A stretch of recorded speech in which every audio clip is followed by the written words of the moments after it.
This is a Cumpsy engine, and I'm absolutely positive that it needs a rebuild on the carburetor. There's a little seal on the bottom of the float bowl that goes around that needle valve, and there's also a little drain valve down there. Those are both leaking.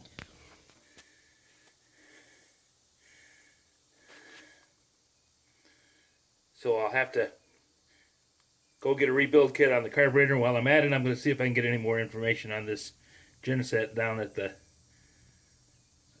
lawnmower and implement supplier.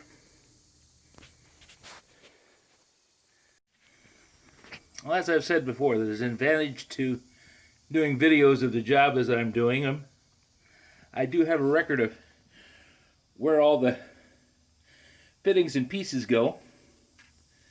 Also, I looked up on the internet, and there's a spring that's supposed to be running to this governor.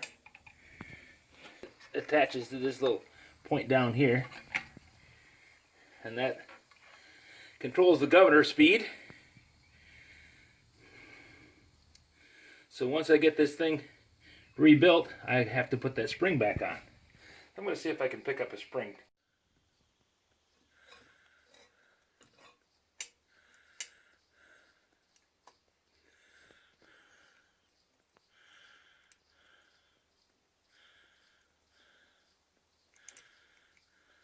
This linkage goes into that hole right there, just like that.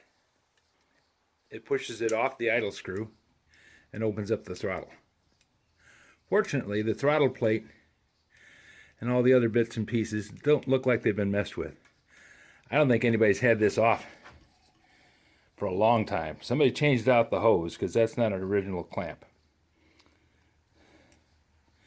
But the big thing is getting the gaskets and seals to make sure that I can get this put back together again correctly.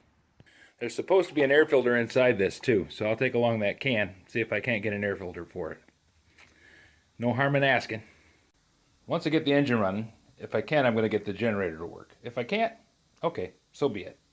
But I have a feeling that there's very little go wrong with them.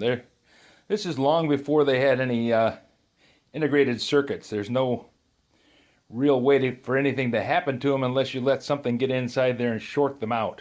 It doesn't appear to have that kind of a problem. It's got a post on the back there that's a 12-volt circuit.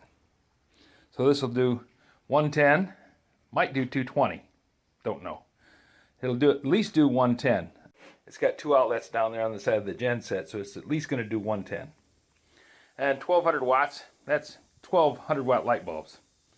Most of the time, that's enough to run a small house. As long as you don't have a refrigerator and a washing machine and air conditioner and electric furnace and electric stove and electric oven. So it's not going to be able to run my house, but it's going to do a pretty good job of being a backup generator. At least we'll have lights and be able to run the furnace blower. Gas-fired furnace.